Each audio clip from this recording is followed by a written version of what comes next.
This guy works. He hosts a podcast with Professor Galloway. You know Scott Galloway. Uh-huh. Okay, so I'm going to show you these charts because Neil, you like charts. So TBPN average live stream viewership versus clip viewership. What do you see here? I can't read it. My screen's too small. Oh my God, do you have like a? Do you have TBPN average live stream viewership versus clip viewership. Live views is 7K, clip views is 257K. Exactly, which is what we talked about earlier, right? And this is from sources are Colin and Samir and Prof G. So he's basically saying, look, this is where legacy media is like cute, but clips don't make money. And so he's saying this is where they're wrong. Unlike most media organizations, TBPN bakes ads directly into their clips. At the end of each 1 minute snippet, the clip was brought to you by are enabled in TBPN to generate 5 million revenue last year, on track for 30 million in 2026. The podcast isn't so much a podcast as a vehicle for it isn't so much a podcast as a vehicle for generating clips. The same could be said of many podcasts, by the way. But the ingenuity of TBPN is that they're the first organization whose business model actually reflected that. So when I think about some of the podcasts I listen to right now, I was listening to a peptides episode with a Diary of a CEO. And you can tell by the way he's asking questions, it's just to get the clips. It's to get the clips, right? And you can see sometimes when I record, I was like, Neil, let me get that clip. Let me get that clip, right? And so when we do get that clip, when we take this, like when our clips take off, Neil, they take off. It's just we don't. I'll make an open call. If you're amazing at clips, Neil and I, we are looking to have you for the Marketing School podcast just to amplify what it is we're doing because we've been doing this for such a long time. Now look at this, Neil. So I'm going to read this off. So you look at average live stream viewership versus clip viewership. Okay, April 2026. Hassan Piker, don't really know who that is. Nick Fuentes, I think he's a political commentator, and then Clavicular. I've seen him in clips. So look at this. Average live stream viewership, okay, 33K, which I think is a lot. That's a Average lot. clip viewership, 706,000. Nick Fuentes, 612,000. 19K for average live stream, and then clavicular, okay, 16K, and then 251K. That's a lot. Okay, now I think there's one more chart over here. So it's no secret that legacy media isn't doing well. Over the past 5 years, companies like Disney, Warner Brother, Discovery, and Comcast have lost a lot more than a third of their value. No amount of streaming acquisitions, rebrands, or spinoff have been able to stop the bleeding. So if you look at this, Neil, we got Comcast going down and to the right, Disney going down and to the right, and then Warner Brothers is actually they were down before, but they're coming back up. Dude, it's interesting because I was in New York earlier this week and someone was telling me how all these social creators are making a killing. Some of it's because of their audience, some of it's because of live streaming like the Twitches of the world and stuff like that. And what they're breaking down is a lot of them got really popular because of certain viral clips, and then from there they started building up their audience. So one of the guys there was talking about I Show Speed. You've seen I Yeah, yeah, Show yeah. Speed, I right? know who that is. And he always says that phrase, "I can beat him. I can beat him," and everything, right? Yeah. And I don't know if you saw the chart that breaks down how fast he is if you compared him to any US college men's track star, right? So if you're in a college in the US, he wouldn't even rank in the top 100, top 200. Now, I'm not saying he's not fast. I think it was like something like he was ranked somewhere between 300 and 600. I'm not saying he's not fast. He's much quicker than me. He probably can literally run laps around me. But the Both of point us. yes, and the point I'm making here is people assume if you can go viral and get lots and lots of views, you make lots of money. So we were talking about I Show Speed, and they're like, "Dude, he makes." Someone was telling me on the other side of the table, like, "He makes over 100 million a year." I'm like, "There's no way I Show Speed makes over a Oh, for hundred sure he million a year." does. You think he does? You should see how much revenue he makes from Well, not 100 streaming. million a year. I think he's worth over 100 million. That was what I was trying to Sure, say. he could be worth over 100 million, but they're saying he makes over I don't know 100 million about a that. year, and I'm like, "That's way too high." Because remember how Mr. Beast ended up breaking down his monetization of YouTube, and he had people guess on X, and it was way lower? You and I have seen a lot of YouTube monetization stats.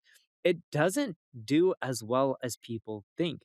The key here is not necessarily about the number of views, it's the topic you discuss, because the topic you discuss affects how monetizable it is, and if you're just creating content that goes viral about you being fast, there's only so much money you can make. But on the flip side, if I look at my most profitable videos, they were actually me talking about AI from an ad revenue perspective. Now, just think about how much companies are talking about AI.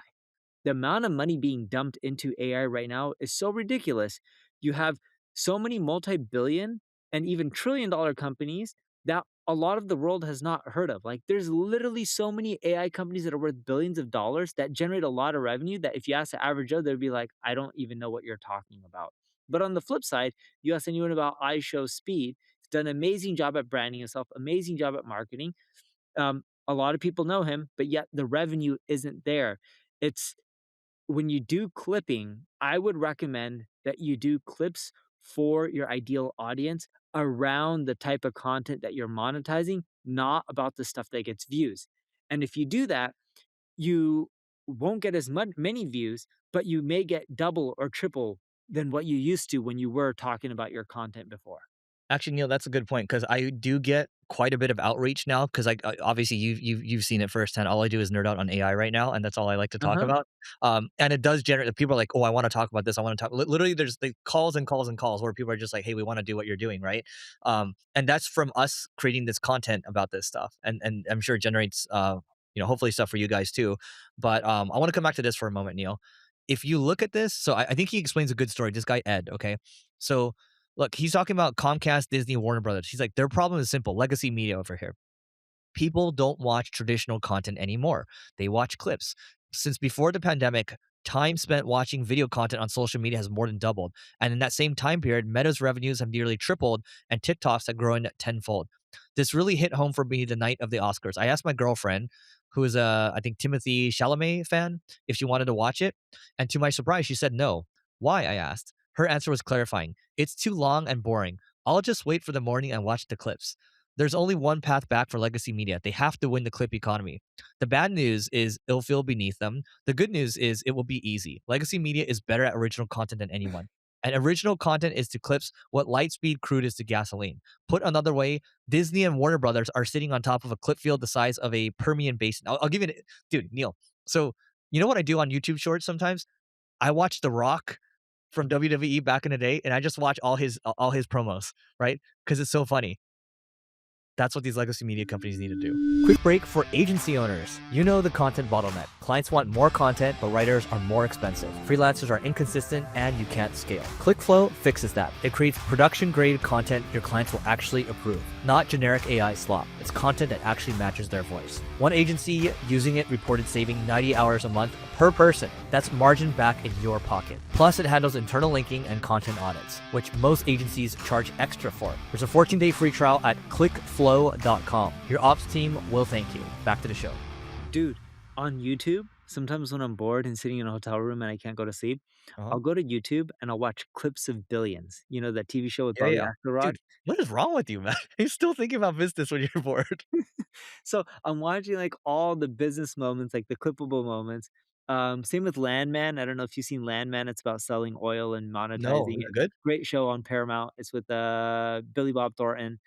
And there's amazing clips in there as well. It's all about just running an oil business and monopolizing it. So That's so fu but you and I are experienced even though we're older now, I hate to say that we're, I'm about to hit my 40s, you're in your 40s, so, but it's the world is passing us by because now you're at the age where you're just like, "Son, at your age, I was doing this," right?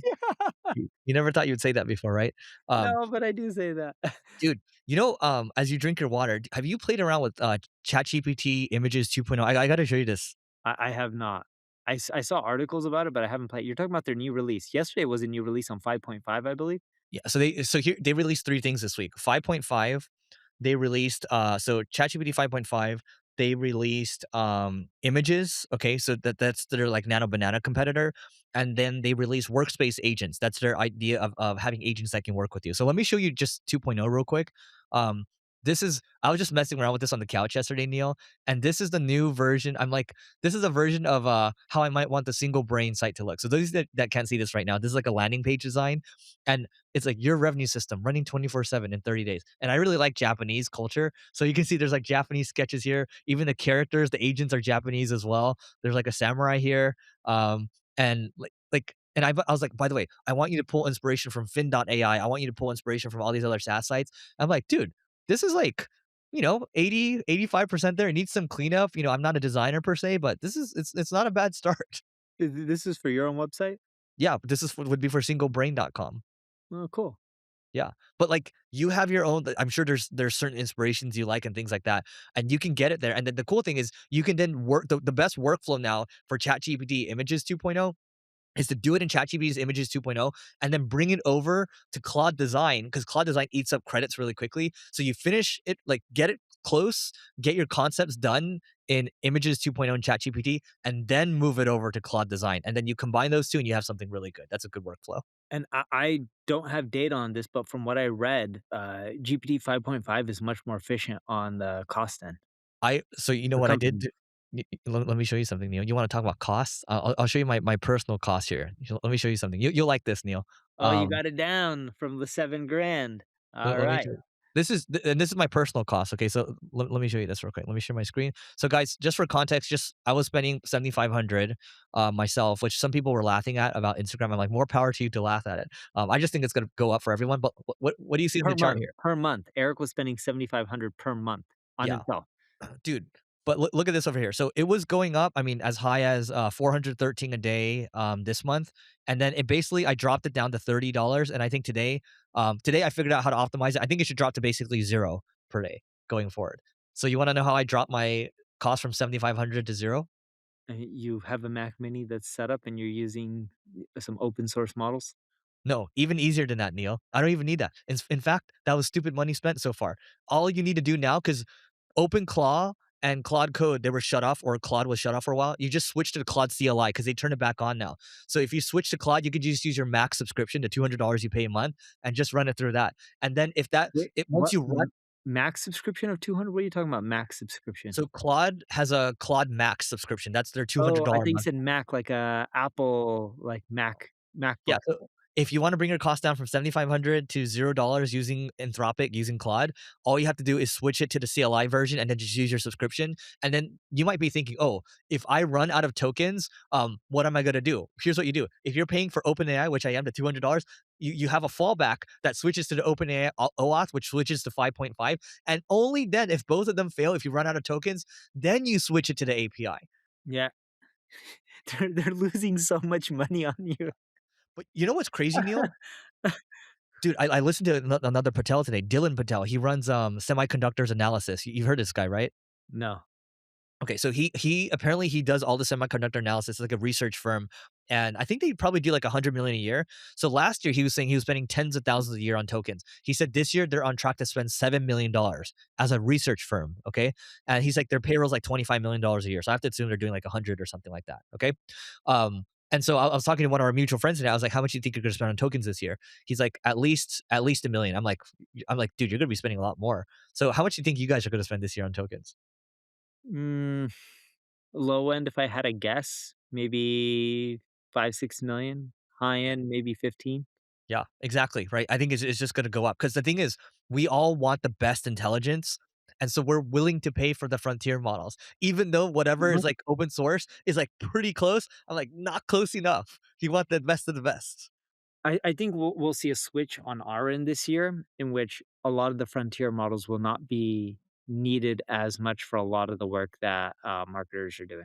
Yeah, I mean, what I would recommend doing is you can work with whatever agent you have and build a smart router where it's like if it's not strategic work or it's not building or you're not coding, it should fall back to some of these other models that are open source that won't cost you as much. So I think you're still going to need to do that, but at least right now with this, guys, use the CLI, okay, Claude CLI, or use your Max your ChatGPT subscriptions, and then have it fall back to the API. You're going to save a lot of money. Dude, we were talking to or we surveyed, I believe it was, 300 companies, 100 SMB, 100 mid-sized businesses, 100, large corporations. You wanna take a guess how most of these people are building agents? How? They're outsourcing it to either agencies or freelancers. Isn't that ironic? It is. Very few people are building agents internally. It's almost all outsourced work. Yeah. Dude, when we talk to people right now on these agent calls, I'm like, "So what are you guys doing?" They want us to build the agents because they wanted to also make their people more AI fluent. So because we do a pilot process where we're onboarding them, they're like, "Oh, we're down for that," right? Because they wanna learn. So I don't think agencies are going anywhere. I think they're gonna be more in demand than ever, with kind of what we're seeing. I'm sure you guys are seeing the same thing too. Yeah. Yeah. So, okay. Now, sh no It's dude, I was talking to Andrew Dumont. You know Andrew Dumont? yeah, yeah, I've met him yeah. many times. Yep. And we were talking just like we're starting to feel like SaaS companies, we were texting about this the other day, are becoming like dinosaurs. You know, a lot of them aren't adapting. A lot of them aren't really needed in this new world. I'm not talking about the ones that are controlling the data. I know there's a lot of publicly traded companies that are adapting, but I'm talking about a lot of the smaller ones. And then what we're finding from a marketing angle, when you look at a lot of the SMB SaaS companies, they're much harder to market these days than they ever have been before. And the main reason is when you think about marketing, it's all about solving problems and showcasing the benefits. It's really hard to do with traditional SaaS that hasn't adapted because people don't want to look at dashboards as much anymore. They just want software to just solve the problem for them.